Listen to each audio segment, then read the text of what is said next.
Me dijeron una y otra vez que no era bienvenida en ningún evento familiar. Así que cuando me casé, no los invité. Y perdieron el control, exigiendo arreglar las cosas. Pero hice una llamada que acabó con todo.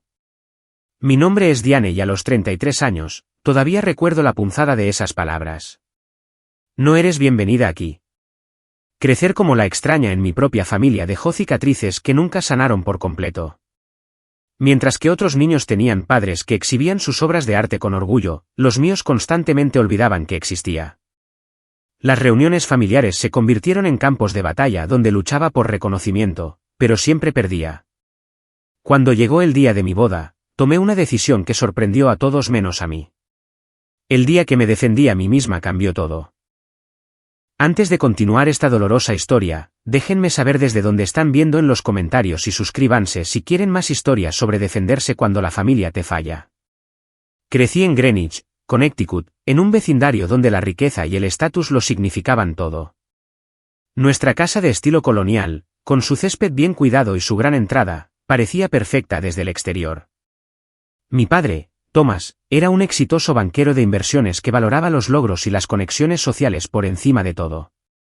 Mi madre, Eleanor, dedicaba su vida a mantener nuestra imagen familiar a través de juntas de caridad y comités sociales. Habían creado lo que parecía ser la vida perfecta y esperaban hijos perfectos que encajaran.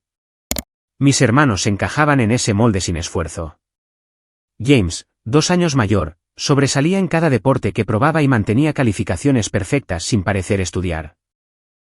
Amanda, mi hermana, que era 4 años mayor, era la mariposa social que podía encantar a cualquiera que conociera. Peter, el más joven, era el prodigio musical cuyo recital de piano atraía la admiración de los amigos de mis padres. Y luego estaba yo, Diane, la que no encajaba, que prefería dibujar en rincones a socializar en fiestas. La primera vez que noté que algo andaba mal fue cuando tenía unos 5 años. Durante la Navidad en la casa del lago de nuestros abuelos, entré en la sala de estar y encontré a toda la familia reunida para tomar fotos. «Estabas durmiendo la siesta, cariño», explicó mi madre cuando le pregunté por qué nadie me despertó. Pero yo no había estado durmiendo la siesta. Había estado leyendo en el solarium, visible para cualquiera que pasara por allí. A los 6, durante la cena de Acción de Gracias, me encontré sentada en una pequeña mesa en la cocina mientras todos los demás se reunían alrededor de la mesa formal del comedor. Los adultos necesitan discutir negocios, explicó mi padre. Pero mis primos, que tenían mi edad, también se sentaron en la mesa grande. A los 7, surgieron patrones que era demasiado joven para entender completamente, pero lo suficientemente mayor para sentir profundamente. Mis obras de arte nunca llegaron a la puerta del refrigerador. Mis historias eran interrumpidas a mitad de frase. En las reuniones familiares, las presentaciones a menudo eran: este es James, nuestro atleta. Amanda, nuestra mariposa social. Peter, nuestro músico, y esta es Diane. Solo Diane. Sin calificativo. Sin motivo de orgullo. La primera gran exclusión que recuerdo claramente ocurrió cuando tenía 8 años. Llegué a casa de la escuela un viernes y encontré a mi tía Marta sentada en nuestra sala de estar. Sorpresa, cariño. Vas a pasar el fin de semana conmigo mientras tu familia hace un pequeño viaje, dijo, tratando de sonar emocionada. ¿Qué viaje?, pregunté, notando a mis hermanos empacando maletas en el pasillo. Mi madre me llevó a un lado. Pensamos que podrías aburrirte en Disney World. No te gustan mucho las atracciones, ¿verdad? Nunca había dicho que no me gustaran las atracciones. De hecho, había estado hablando de las princesas de Disney durante meses después de que mi amiga visitara Orlando. Pasé ese fin de semana en casa de la tía Marta viendo la televisión mientras ella hacía llamadas telefónicas, revisando las publicaciones en redes sociales de mis primos y de mi familia, posando con Mickey Mouse, todos sonrientes, sin mencionar nunca mi ausencia. Cuando regresaron con recuerdos para mí como un detalle de último momento, fingí estar feliz con mi globo de nieve en miniatura del castillo de Cenicienta. Recuerdo agitarlo violentamente esa noche, viendo la nieve falsa remolinarse caóticamente, deseando poder desaparecer dentro de él. Entre los 10 y los 12 años, intenté desesperadamente encajar. Si a James le gustaba el béisbol, pedía un guante. Cuando Amanda se unió al club de debate, practicaba argumentos frente a mi espejo. Cuando Peter tuvo un recital de piano, rogué por lecciones también. Diane, ya tenemos un músico en la familia, dijo mi madre. ¿Por qué no encuentras tu propia cosa? Pero cualquier cosa que encontraba nunca era del todo correcta. Mis intentos en los deportes fueron recibidos con aplausos tibios. Mis argumentos de debate eran destrozados en la cena. Mi arte era bonito pero poco práctico. Nada funcionaba. Nada impresionaba. Nada cambiaba mi estatus de la hija olvidada. En la escuela secundaria, pasé por una dolorosa transformación tratando de ganar su aprobación. Cambié mi ropa para que coincidiera con lo que Amanda usaba años antes. Estudié hasta que me ardían los ojos para llevar a casa boletines de calificaciones perfectos. Incluso intenté cambiar mi risa para que sonara más como la elegante risa de mi madre en lugar de mi resoplido natural. Nada de eso funcionó. Mi boletín con todas las notas máximas fue recibido con un distraído buen trabajo, mientras que una nota mediocre de James en álgebra provocó una cena de celebración. Mi atuendo cuidadosamente seleccionado que reflejaba el gusto de mi madre recibió un pasivo, eso es diferente, mientras que un aspecto similar en Amanda era elegante y sofisticado. A los 12 años, el costo emocional había comenzado a manifestarse físicamente. Desarrollaba dolores de estómago antes de los eventos familiares. Tenía problemas para dormir, preocupándome por lo que haría mal al día siguiente. Empecé a morderme las uñas hasta que sangraban, un hábito que mi madre encontraba asqueroso en lugar de preocupante. Mi diario de la infancia de esta época revela páginas de confusión y dolor. Querido diario, hoy fue el torneo de béisbol de James. Todos fueron excepto yo. Mamá dijo que no había suficiente espacio en el coche, pero tenemos una minivan con 8 asientos y solo somos 6. Vi desde mi ventana cómo empacaban el coche. Trajeron una nevera portátil y sillas, e incluso al niño del vecino. Saludé con la mano, pero nadie levantó la vista. No entiendo qué estoy haciendo mal. Estas pequeñas exclusiones sentaron las bases de lo que se convertiría en un patrón de rechazo tan consistente que, finalmente, incluso yo comencé a creer que tal vez las reuniones familiares realmente eran mejores sin mí. La escuela preparatoria debería haber sido mi oportunidad para reinventarme, pero el daño a mi autoestima lo hizo casi imposible. Mientras mis hermanos habían entrado en su primer año con la confianza construida sobre años de apoyo parental, yo me deslicé en West Hilling School con los hombros encorvados y las expectativas bajas. A los 14 años, había desarrollado una ansiedad severa que se manifestaba tanto en síntomas físicos como en torpeza social. Saltaba cuando los maestros me llamaban. Evitaba la cafetería, almorzando en el salón de arte en su lugar. Desarrollé un tartamudeo al hablar con grupos de más de 3 personas. Mis padres veían estas dificultades como una prueba más de que yo era simplemente defectuosa de alguna manera fundamental. Solo estás haciendo esto para llamar la atención, dijo mi madre después de que tuve un ataque de pánico antes de una sesión de retratos familiares. ¿No ves que nos estás avergonzando? Mi padre era menos directo pero igualmente despectivo. Anímate, niña. El mundo no se detiene para los sensibles. Mientras que el hogar seguía siendo un campo de batalla, encontré un santuario inesperado en 2 lugares, el arte y la amistad. La señora Lele, mi profesora de arte, fue la primera adulta que pareció ver algo valioso en mí. Me dio acceso al salón de arte durante el almuerzo y los periodos libres, creando un refugio seguro del caos social de la escuela preparatoria.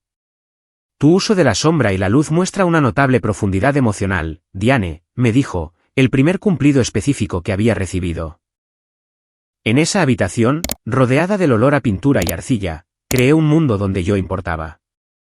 Mis bocetos se volvieron más seguros, mis pinturas más expresivas. Por primera vez, sobresalí en algo que sentía auténticamente mío.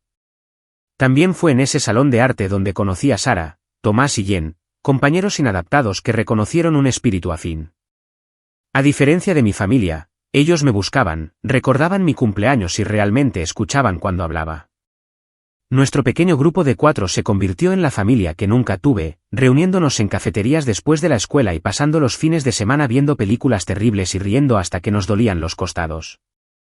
Estas pequeñas burbujas de aceptación hacían que el rechazo en casa fuera aún más crudo.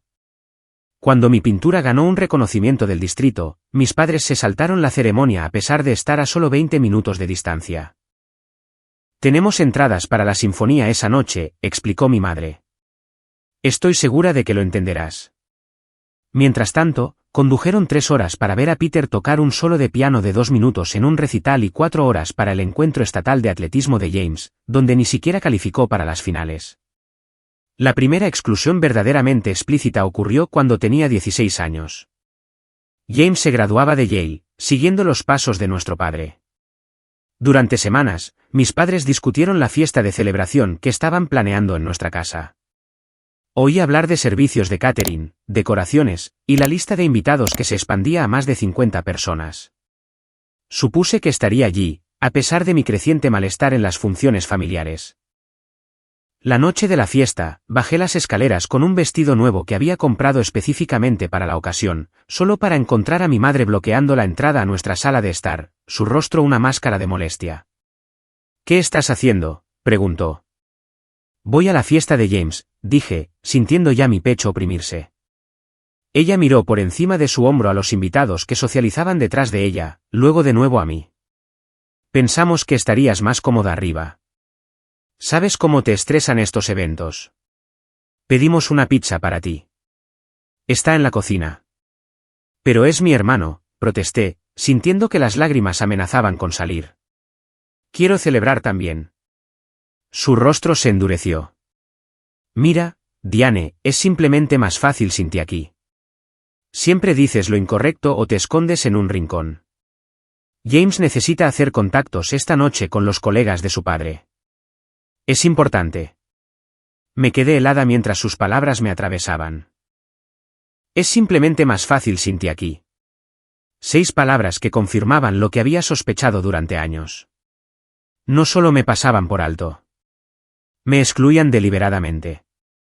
Yo era el problema que necesitaba solución, la complicación que necesitaba ser eliminada. No luché. Llevé la pizza arriba y la comí mientras escuchaba las risas de abajo, memorizando las palabras exactas de mi madre para nunca poder convencerme de que lo había imaginado. Después de esa noche, el patrón de exclusión se volvió explícito y frecuente.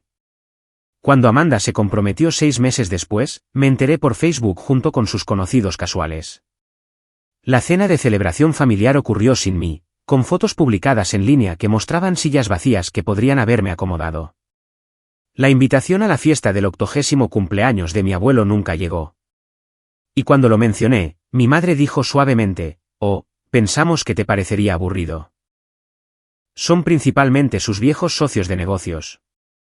La reunión familiar anual en la que George de repente requería una edad mínima de 21, a pesar de que mi primo Tyler, de 15 años, asistió. Cada exclusión estaba cuidadosamente envuelta en excusas que me echaban la culpa. «No lo disfrutarías. Te pones ansiosa en las multitudes. No conoces a esa gente. Es un lugar pequeño con espacio limitado». A los 18 años, después de años de este tratamiento, finalmente reuní el coraje para confrontar a mis padres. Elegí un domingo tranquilo cuando mis hermanos estaban fuera, ensayando lo que diría durante días. «¿Por qué no me quieren en los eventos familiares?», les pregunté directamente, mi voz temblando a pesar de mi preparación. «¿Por qué siempre me dejan fuera?». Mis padres intercambiaron esa mirada que había llegado a reconocer, su comunicación silenciosa sobre cómo manejar la situación de Diane. «Estás siendo dramática», dijo mi padre con desdén. «Nadie te está excluyendo. Te excluyes a ti misma», añadió mi madre. «Siempre pareces miserable en las reuniones. Apenas hablas con nadie». Me sentí mareada de frustración. ¿Cómo podría no parecer miserable cuando me trataban como a una invitada no deseada? ¿Cómo podría hablar con confianza a parientes que apenas me reconocían porque había estado ausente de tantas fotos familiares? «Eso no es verdad», insistí. «Me dijiste que no fuera a la fiesta de graduación de James. Dijiste que era más fácil sin mí». «Debes haberlo entendido mal», respondió mi madre suavemente. «Estaba tratando de protegerte de tu propia ansiedad». Por cada ejemplo que daba, tenían una versión revisada donde yo estaba mintiendo o recordándolo mal. Al final de la conversación, me habían hecho cuestionar mis propias experiencias, preguntándome si tal vez yo realmente era el problema. Mi padre dio el golpe final. Si no puedes comportarte apropiadamente en las funciones familiares, tal vez sea mejor que no asistas hasta que madures un poco. Ese otoño, me fui a la universidad a 3 estados de distancia, tan lejos como mi beca me lo permitía. La Universidad de Syracuse se convirtió en mi vía de escape de una familia que había dejado claro que yo era una inconveniencia en lugar de un miembro querido. Me dije a mí misma que la distancia nos ayudaría a ambos, a ellos y a mí. Quizás la ausencia realmente haría que sus corazones se ablandaran. Estaba equivocada. La universidad me dio algo que nunca había tenido antes, un nuevo comienzo. En la Universidad de Syracuse, nadie me conocía como la hermana torpe o la decepción familiar. Yo era simplemente Diane de Connecticut, estudiante de arte con una especialización secundaria en psicología, la chica con un sentido del humor irónico que hacía intrincados bocetos de la vida en el campus. Florecí en este nuevo entorno. Me uní al periódico estudiantil como ilustradora. Hice amigos que realmente llamaban cuando decían que lo harían. Salí con un chico llamado Anthony que pensaba que mis chistes eran hilarantes y mi arte era brillante. Por primera vez, experimenté lo que se sentía ser valorada solo por ser yo misma. El hogar se convirtió en un concepto más que en un lugar. Visitaba Connecticut solo cuando era absolutamente necesario, generalmente solo un día o dos durante las principales festividades. Incluso estas breves visitas eran recordatorios dolorosos de mi estatus en la jerarquía familiar. Estos viajes seguían un patrón predecible, cortesía inicial que daba paso a indirectas sutiles, conversaciones que ocurrían a mi alrededor en lugar de conmigo, y la inevitable comparación con los logros de mis hermanos. Cada visita reforzaba por qué me había ido y por qué mantenerme alejada era necesario para mi salud mental. Mientras tanto, construí lo que mi terapeuta más tarde llamó una familia elegida. Mi compañera de cuarto, Kelly, y yo nos volvimos inseparables. Mi grupo de estudio de arte se convirtió en un círculo muy unido que se reunía para cenas semanales. La familia de Anthony me invitaba a las festividades cuando no podía enfrentar ir a casa, tratándome con una calidez casual que se sentía casi extraña. El contraste entre estas conexiones y mi familia biológica era marcado. Cuando la madre de Kelly llamaba, también preguntaba por mí. Cuando los padres de Anthony nos visitaban, traían pequeños regalos para ambos. Estos simples actos de inclusión resaltaban cuán anormal era realmente la dinámica de mi familia. A los 22 años, después de graduarme con honores, enfrenté una decisión que había estado temiendo. Mi hermano Peter se iba a casar, a pesar de nuestra relación distante, me sentía obligada a asistir. Este sería mi primer gran evento familiar en años. La ceremonia fue hermosa, en una histórica iglesia de Nueva Inglaterra con vidrieras que proyectaban patrones coloridos por el pasillo. Me senté en la sección del medio, ni del todo familia, ni del todo invitada. Cuando se estaban organizando las fotos familiares oficiales afuera, me quedé torpemente a un lado hasta que mi madre me hizo señas. Sentí una momentánea chispa de esperanza. No en esta tanda, querida. Estos son solo la familia inmediata. Haremos las de los parientes lejanos después, dijo, como si yo fuera una prima lejana en lugar de la hermana del novio. Asentí y di un paso atrás, observando cómo posaban mis hermanos, mis padres, abuelos e incluso los nuevos suegros de Peter. Las fotos de la familia extendida nunca se materializaron. En la recepción, me sentaron en la mesa 11 con parientes lejanos y los hijos adultos de los amigos de mis padres. La mesa 1 albergaba a los hermanos de mis padres, abuelos y la familia de la novia. Cuando me acerqué durante la cena para felicitar a Peter, mi madre intervino. Diane, Peter y Jessica están tratando de comer. Puedes hablar con ellos en el baile, dijo, apartándome. Más tarde, oí a la amiga de mi madre, Margaret, preguntarle. ¿Esa es tu hija? ¿La artística? No la he visto en todo el día. Sí, respondió mi madre con un suspiro que se escuchó al otro lado de la sala. Es nuestra pequeña oveja negra. Nunca encaja del todo, pobrecita. ¿Pobrecita? Como si mi condición de extraña fuera un defecto de nacimiento en lugar de algo que ellos habían construido cuidadosamente durante años de exclusión. Me fui de la boda temprano, sin decírselo a nadie, y lloré durante todo el viaje de 3 horas de regreso a mi apartamento. El verdadero punto de quiebre llegó 3 años después, en la celebración del 60º cumpleaños de mi madre. Para entonces, me había mudado a Boston y había construido una exitosa carrera como diseñadora gráfica. Llevaba un año en terapia, trabajando en mis problemas familiares y construyendo límites más saludables. Cuando llegó la invitación para el cumpleaños de mi madre, mi terapeuta me animó a asistir con expectativas claras y preparación emocional. Era en el Westchester Country Club, un lugar del que había oído hablar en cada reunión familiar desde la infancia. Elegante, exclusivo, el escenario perfecto para una mujer que valoraba las apariencias por encima de todo. Compré un conservador vestido azul que cumpliría con la aprobación de mi madre, me peiné profesionalmente e incluso me di el lujo de comprar los aretes de perlas que ella había insinuado que quería verme usar. Llegué exactamente a tiempo, caminé con confianza hacia el mostrador de recepción y di mi nombre. Estoy aquí para la celebración del cumpleaños de Eleanor Wright, dije. La anfitriona revisó su lista, pasó una página y luego levantó la vista disculpándose. Lo siento, no veo su nombre aquí. ¿Cuál es el nombre de nuevo? Diane Wright. Soy la hija de Eleanor Wright. Revisó de nuevo. No la tengo en la lista de invitados. Déjeme llamar a la coordinadora del evento. Me quedé allí, agarrando mi bolsa de regalo mientras la comprensión se apoderaba lentamente de mí. No era un error. Mi nombre no estaba en la lista porque no había sido invitada. La invitación formal había sido enviada como cortesía, o quizás como una prueba para ver si sería lo suficientemente sensata como para no presentarme. La coordinadora del evento apareció, luciendo incómoda. Lamento mucho la confusión, señorita Wright.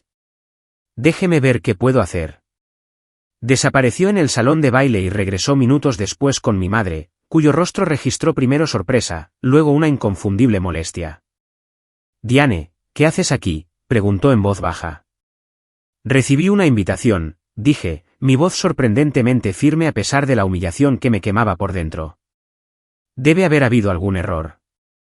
Lo mantuvimos muy pequeño. Solo familia. Soy familia, dije lo suficientemente alto como para que los invitados cercanos se dieran la vuelta para mirar. ¿Soy tu hija? Sus ojos se movieron rápidamente, preocupada por la escena. No hagas esto difícil, Diane. ¿Sabes a lo que me refiero? Es familia íntima, gente que es parte de nuestras vidas regulares. Soy parte de tu vida regular. Soy tu hija, insistí, sintiendo años de dolor burbujeando a la superficie. Me agarró del brazo y me apartó de los curiosos. Luego vinieron las palabras que nunca olvidaría. Nunca has encajado en esta familia y nunca lo harás. ¿Por qué no puedes aceptarlo y dejar de forzarte donde no te quieren? Esta noche es sobre mí, no sobre tu constante necesidad de atención. En ese momento, algo se rompió y algo más se endureció. Dejé su regalo en una mesa cercana, me di la vuelta sin decir otra palabra y salí del club de campo. No llamé ni envié mensajes de texto durante meses. Cuando llegaron las tarjetas de Navidad, las devolví sin abrir.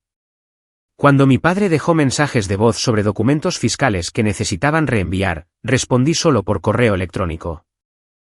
Finalmente, busqué ayuda profesional, encontrando una terapeuta que se especializaba en trauma familiar. La doctora Kazarian escuchó mis historias sin el desdén al que me había acostumbrado. Lo que estás describiendo no son dinámicas familiares normales, me dijo después de varias sesiones.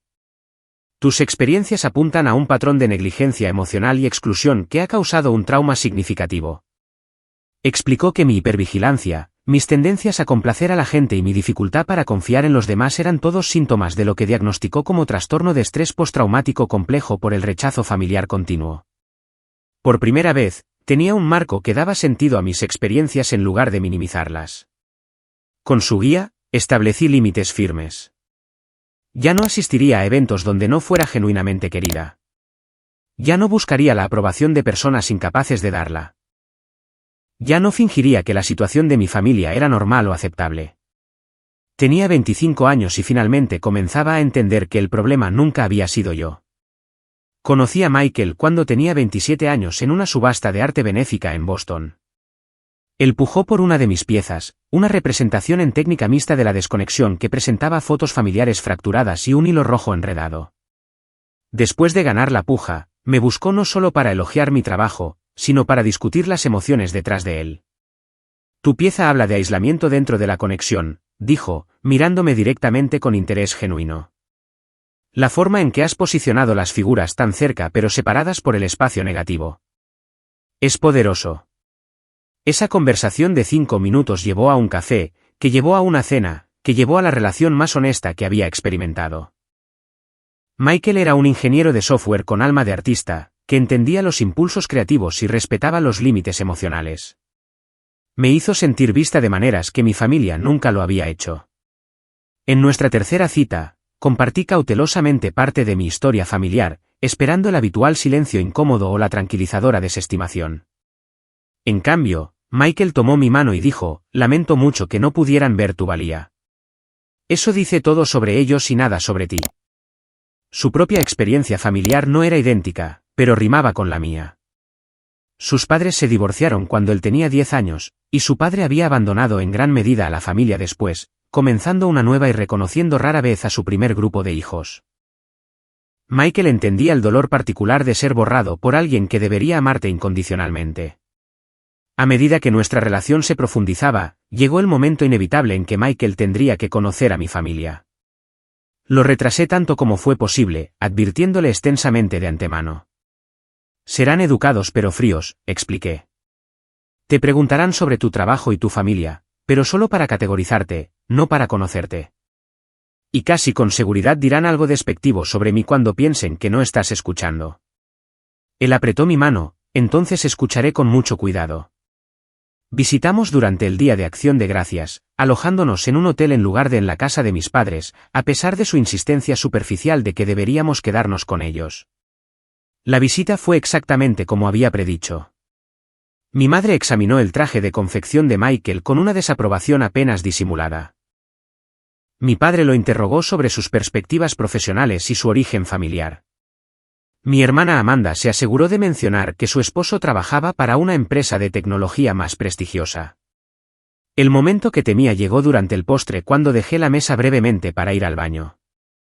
Cuando regresé, Michael tenía una expresión tensa que nunca antes había visto. En el coche después, me contó lo que mi madre había dicho en mi ausencia. Siempre ha sido nuestra sensible. Tenemos que andar con pies de plomo con sus emociones.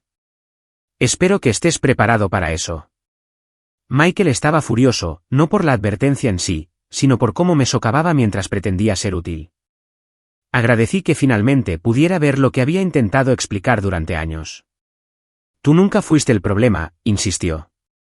Familias como esa crean un chivo expiatorio para evitar mirar su propia disfunción. Tú eras la que decía la verdad en una familia de farsantes. Nuestra relación floreció a pesar de la fría recepción de mi familia. Michael y yo construimos una vida centrada en la comunicación honesta, la expresión creativa y el apoyo genuino. Cuando me propuso matrimonio en mi 30º cumpleaños, sentí una alegría tan pura que pareció curar viejas heridas que había pensado permanentes. El diamante era modesto pero exactamente de mi gusto, una montura vintage que resaltaba la piedra sin ostentación. El momento fue privado, solo nosotros dos en un sendero costero al atardecer. No hizo un espectáculo ni involucró a una audiencia. Fue íntimo y auténtico, como nuestra relación. Su familia reaccionó a nuestro compromiso con un entusiasmo desenfrenado. Su madre, Judith, llamó de inmediato para felicitarnos y me hizo preguntas consideradas sobre qué tipo de boda nos haría felices. Su hermano, Daniel, se ofreció a ayudar con la fotografía. Toda su familia extendida envió tarjetas y pequeños regalos para celebrar nuestro hito. Cuando llamé a mis padres para compartir la noticia, la primera pregunta de mi madre fue, ¿qué tan grande es el diamante? La segunda fue, ¿a qué se dedica él, de nuevo? No hubo felicitaciones, ni expresión de felicidad por mi felicidad. Mi padre se puso al teléfono brevemente para decir, bueno, el matrimonio es un compromiso serio. Espero que lo hayas pensado bien. Luego le devolvió el teléfono a mi madre. Amanda envió un mensaje de texto más tarde. Felicidades. Espero que este te vaya mejor que con Anthony. Salí con Anthony solo 6 meses en la universidad. Difícilmente fue un fracaso trágico. Sin embargo, mi hermana encontró una manera de convertir incluso esta feliz noticia en un recordatorio de lo que ella percibía como mi insuficiencia. El contraste entre la familia de Michael y la mía se hizo aún más pronunciado durante la planificación de la boda. Mientras Judith me enviaba enlaces a estilos de vestidos que pensaba que me favorecerían y se ofrecía a acompañarme a las citas si quería apoyo, mi madre me enviaba artículos sobre acuerdos prenupciales y programas de pérdida de peso para novias. La planificación de la boda sacó a la superficie todos mis problemas familiares de nuevo. La doctora Kazarian y yo dedicamos varias sesiones a trabajar las complejas emociones que surgieron. Te enfrentas a una decisión que muchas personas con trauma familiar confrontan, explicó. La expectativa cultural de que los padres deben estar centralmente involucrados en las bodas choca con la realidad de tu relación. Lo que sea que decidas debe priorizar tu bienestar en lo que debería ser un día alegre. Michael y yo tuvimos interminables discusiones sobre cómo manejar a mi familia. ¿Deberían ser invitados a pesar del dolor que constantemente causaban? ¿Me arrepentiría de no tenerlos allí? ¿Su presencia crearía una tensión que socavaría nuestra celebración? ¿Los invitarías por ellos, por ti o por las apariencias?, preguntó Michael suavemente una noche mientras debatíamos la lista de invitados de nuevo. Me senté con esa pregunta durante días, examinando mis motivaciones honestamente. La verdad era incómoda, pero esclarecedora, los invitaría por obligación y miedo, no por amor o deseo de su presencia. Pasaría el día de mi boda gestionando su comportamiento y protegiéndome de su sutil crueldad en lugar de estar completamente presente en la alegría de casarme con Michael. El peso de esta realización fue tanto pesado como liberador. Durante 3 décadas, había estado persiguiendo la aprobación de personas que habían demostrado repetidamente que no tenían intención de darla. Había estado tratando de ganarme un amor que debería haber sido dado libremente. Me había estado contorsionando para encajar en una familia que había diseñado deliberadamente su círculo para excluirme. Mientras Michael y yo yacíamos en la cama una noche discutiendo nuestra boda ideal por enésima vez, mi teléfono vibró con un mensaje de texto de mi madre. Solo para saber si ya han fijado una fecha. Tu padre y yo necesitamos saber si estamos absolutamente obligados a asistir o si lo van a hacer pequeño. Michael leyó el mensaje por encima de mi hombro y dijo, nada acaba de retenerme. Mientras procesaba la confirmación final que necesitaba. Ellos no querían estar allí más de lo que yo los quería allí. La decisión, al final, fue la más fácil que he tomado. La decisión de no invitar a mi familia se consolidó durante varias semanas de cuidadosa consideración. Michael y yo discutimos cada ángulo, el potencial de arrepentimiento, la posibilidad de una futura reconciliación, la logística práctica de excluir a la familia inmediata. Consultamos con la doctora Kazarian, quien me ayudó a procesar las complejas emociones involucradas. Finalmente, 3 factores hicieron clara la decisión. Primero, que mis padres preguntaran si estaban absolutamente obligados a asistir reveló sus verdaderos sentimientos sobre el evento. Segundo, el patrón consistente de exclusión que había experimentado toda mi vida hacía casi poéticamente apropiado que ellos experimentaran lo mismo.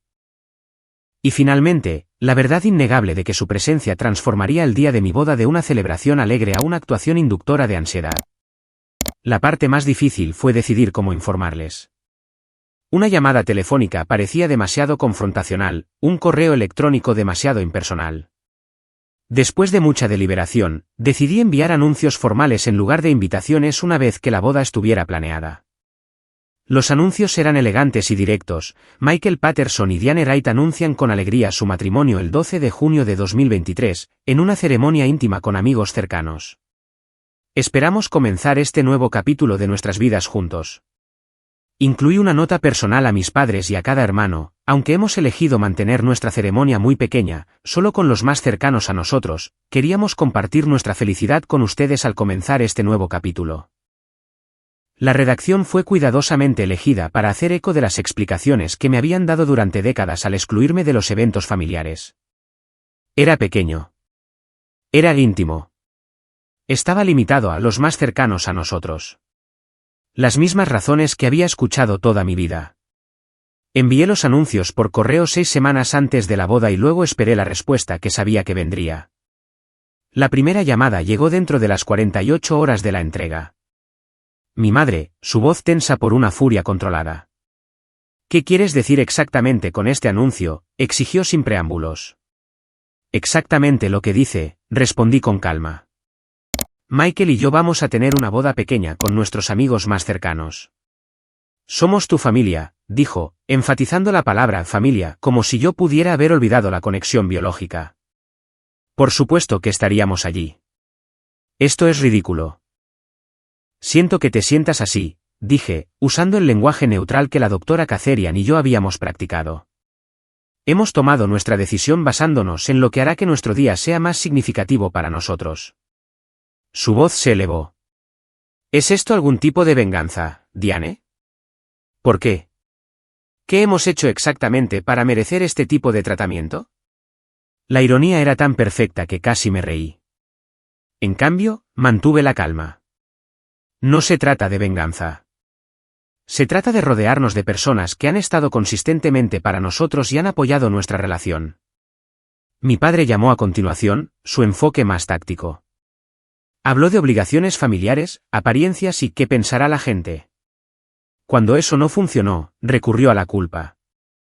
Tu madre está devastada. Absolutamente devastada. Espero que estés satisfecha con el dolor que le estás causando. No señalé que mi madre parecía más enojada que herida. No mencioné las innumerables veces que yo había estado devastada por sus acciones. Simplemente repetí mi posición. La boda sería pequeña, solo con nuestros amigos más cercanos. Las reacciones de mis hermanos variaron. James, siempre práctico, pareció casi aliviado de ser excluido de una obligación. Amanda estaba predeciblemente indignada, enviando una serie de mensajes de texto cada vez más hostiles sobre mi egoísmo e inmadurez. Peter, el más joven y quizás el menos involucrado en la dinámica familiar, simplemente preguntó si estaba segura de mi decisión y luego me deseó lo mejor. Pensé que el asunto estaba zanjado. Estaba equivocada. La escalada comenzó con la familia extendida. Tías, tíos y primos que apenas conocía comenzaron a llamar y enviar mensajes, cada uno afirmando estar preocupado por la brecha familiar. Cada conversación seguía el mismo patrón, simpatía inicial que daba paso a la presión para reconsiderar, culminando en alguna variación de las familias son para siempre o te arrepentirás de esta decisión. Cuando los enfoques individuales fallaron, intentaron un asalto coordinado. La hermana de mi madre organizó una intervención familiar a través de una videollamada grupal, a la que me negué a unirme. El hermano de mi padre envió un correo electrónico a Michael, apelando de un hombre razonable a otro para que arreglara mi sobrereacción emocional. La presión aumentó a medida que se acercaba la fecha de la boda. Mi madre dejó mensajes de voz amenazando con presentarse de todos modos. Después de todo, ¿qué podría hacer? ¿Hacer que sacaran a mi propia madre de mi boda?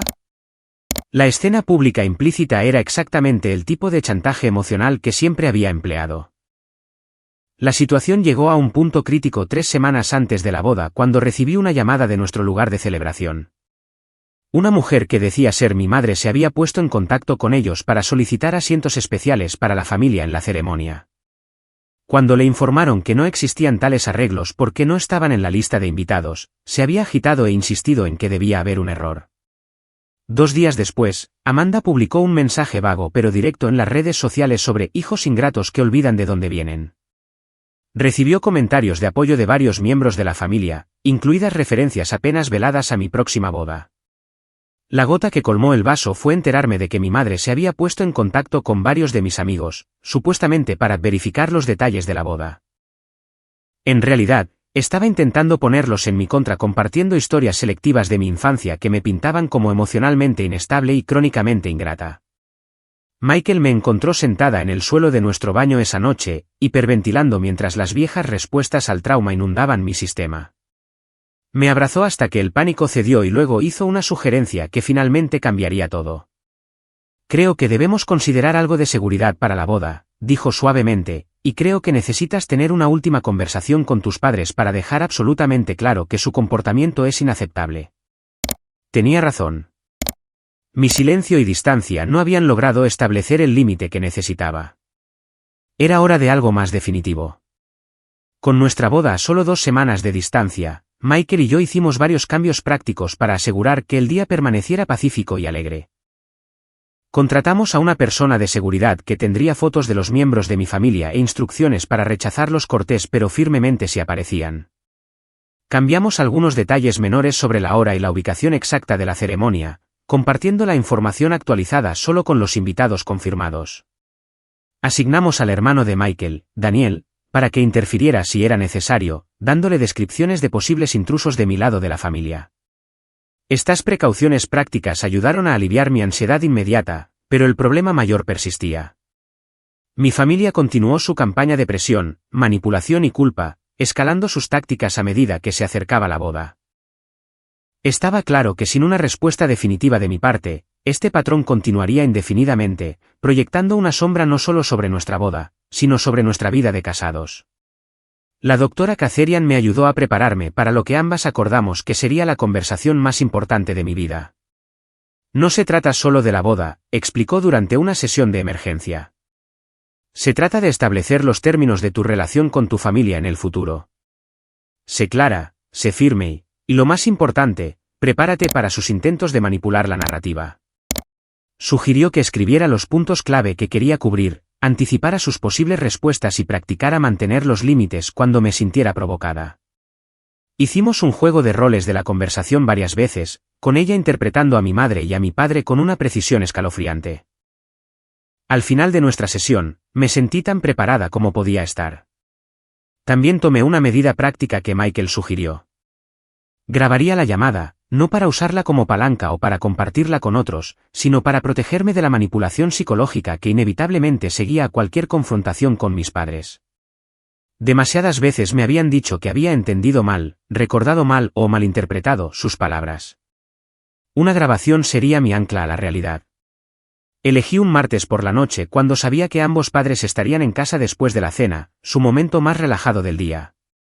Me senté en mi oficina en casa con Michael cerca en la sala de estar, listo para apoyarme. Después, puse la llamada en altavoz e inicié la aplicación de grabación. Mi madre respondió al tercer timbrazo, su voz inmediatamente cautelosa cuando reconoció mi número. Hola, Diane. Hola, mamá. ¿Está papá también? Necesito hablar con ambos. Un sonido de movimiento, una conversación murmurada. Luego mi padre también se puso al teléfono. Hemos estado tratando de localizarte durante semanas. ¿Finalmente estás lista para discutir esta situación de la boda racionalmente? Tomé una respiración profunda. Sí, exactamente por eso llamo. Quiero explicar mi decisión claramente y establecer algunos límites para el futuro. ¿Límites?, se burló mi madre. Es el lenguaje de terapeuta. Continué como si no hubiera hablado. He decidido no incluirlos en mi boda porque su presencia haría que el día fuera más estresante que alegre. No es una decisión apresurada ni una reacción emocional. Es el resultado de décadas de ser tratada como no bienvenida en mi propia familia. Ahora, eso simplemente no es verdad, interrumpió mi padre. Siempre te hemos incluido. Este era el momento para el que la doctora Kazarian me había preparado. En lugar de discutir o defender mi percepción, tenía evidencia lista. Papá, cuando tenía 16 años, mamá me dijo que no asistiera a la fiesta de graduación de James porque, en sus palabras, es simplemente más fácil sin ti aquí. Cuando tenía 22, mamá me excluyó de las fotos familiares en la boda de Peter. Cuando tenía 25, me rechazaron en el 60º cumpleaños de mamá porque mi nombre no estaba en la lista de invitados. Y cuando la confronté, dijo, y cito, nunca has encajado en esta familia y nunca lo harás. Silencio al otro lado. Continué, estos no son malentendidos o exageraciones.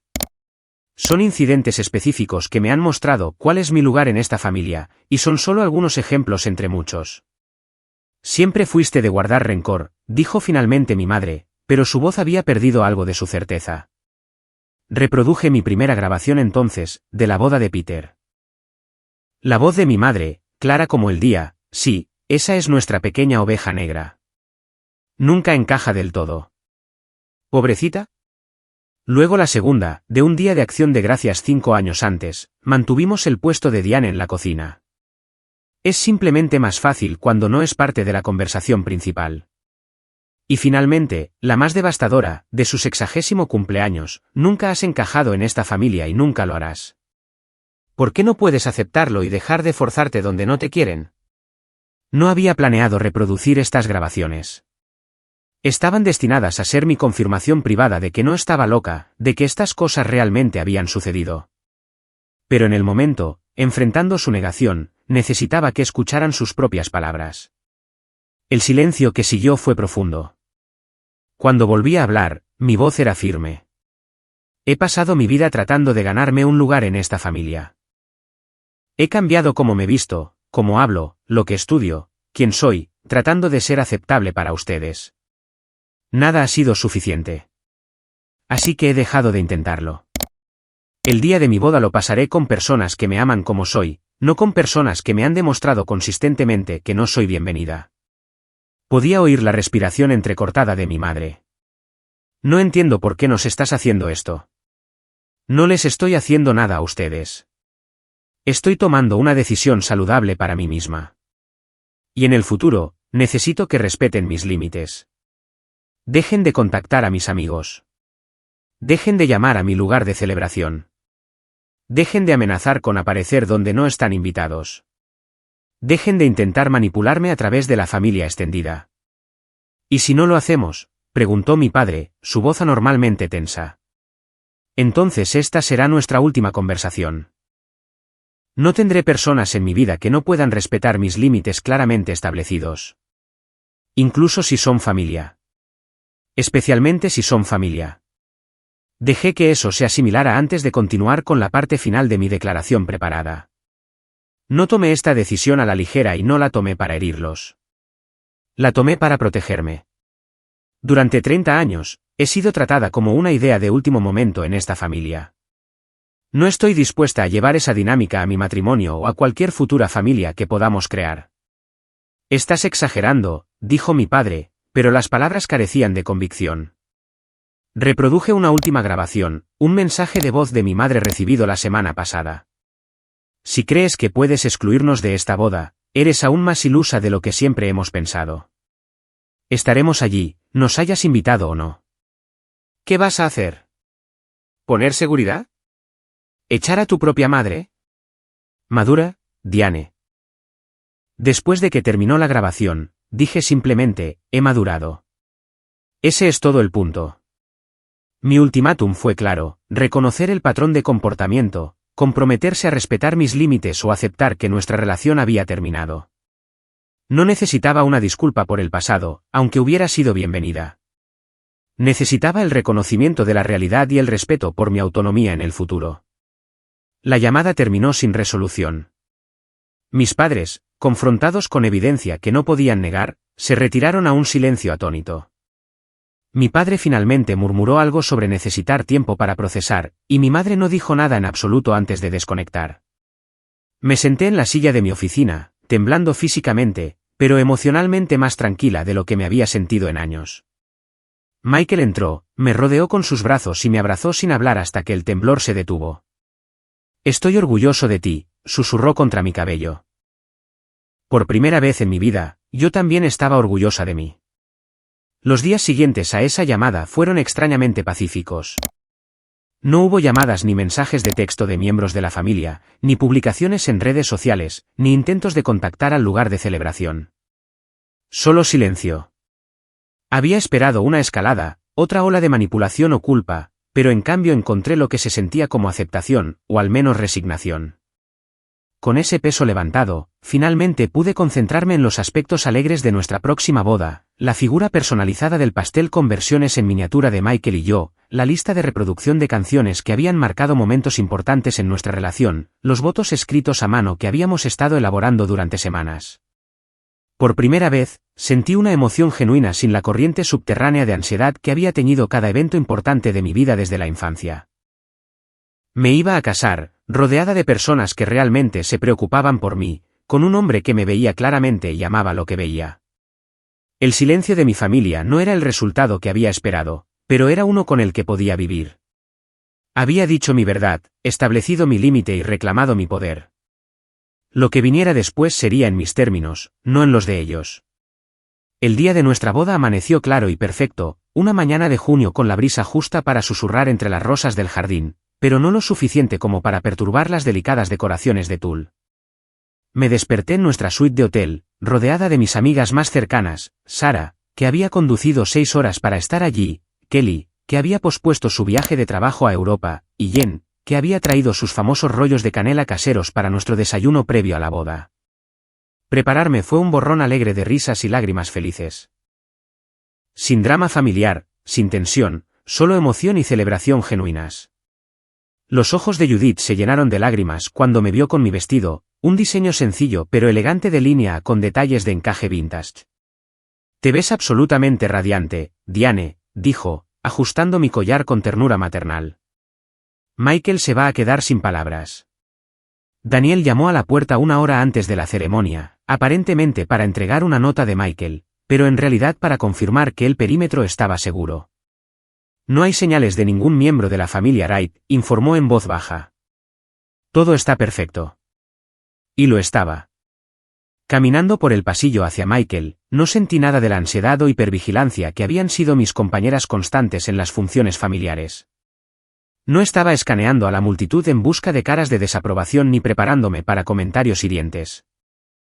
Estaba completamente presente, completamente yo misma, encontrando los ojos de amigos que habían elegido ser parte de nuestras vidas. Michael comenzó a llorar cuando me vio, lo que me hizo llorar a mí también. Nuestros votos fueron personales y honestos, reconociendo las heridas que ambos llevábamos y la sanación que habíamos encontrado juntos. El oficiante, un amigo del programa de posgrado de Michael, habló sobre la familia elegida y el coraje que se necesita para construir una vida basada en el amor en lugar de la obligación. En lugar de los roles parentales tradicionales, habíamos incorporado alternativas significativas. Judith y Daniel representaron a Michael. Sarah y Kelly me representaron a mí. Cuando el oficiante preguntó, ¿quién apoya a esta pareja en su matrimonio?, todos los invitados respondieron al unísono, nosotros. Fue un momento de aceptación tan pura que sentí que algo roto dentro de mí durante mucho tiempo comenzaba a sanar. La recepción fue todo lo que había soñado pero nunca pensé posible. Una celebración sin tensiones ni pretensiones. Bailamos, comimos pastel con los dedos, reímos hasta que nos dolieron los costados. Las fotos de ese día muestran a una mujer que apenas reconocía. Mi sonrisa llegando a mis ojos, mi postura abierta y relajada. Ninguna evidencia de la persona reservada y ansiosa que había sido durante tanto tiempo. Una semana después de regresar de nuestra luna de miel, un retiro pacífico en la costa de Maine, recibí una carta de mi madre. Reconocí su elegante caligrafía de inmediato, y mi estómago se apretó por un viejo reflejo.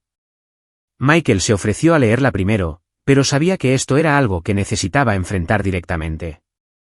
La carta tenía 3 páginas, escrita en el costoso papel de carta que siempre había preferido. Comenzaba formalmente con «Querida Diane», pero rápidamente cambió a algo que nunca antes había visto en ella: vulnerabilidad. Escuchar mis propias palabras reproducidas durante nuestra última conversación fue profundamente perturbador, escribió. He pasado el último mes revisitando recuerdos que convenientemente había reformulado, y me veo obligada a reconocer que tu experiencia de nuestra familia ha sido dolorosamente diferente de la narrativa que prefería creer. No ofreció excusas, aunque sí proporcionó contexto sobre su propia crianza en una familia donde los niños debían ser vistos y no oídos, y preferiblemente vistos conformándose a expectativas rígidas. Reconoció incidentes específicos que había mencionado, y varios que no. Cuando tenías 12 años y ganaste esa competencia de arte, te dije que no podíamos asistir debido a un conflicto. Pero la verdad era que no valoraba tus actividades artísticas como debería haberlo hecho. Cuando te excluí de la celebración de mi cumpleaños, fue porque sabía que verías a través de la fachada de «familia perfecta» que quería presentar a mis amigos.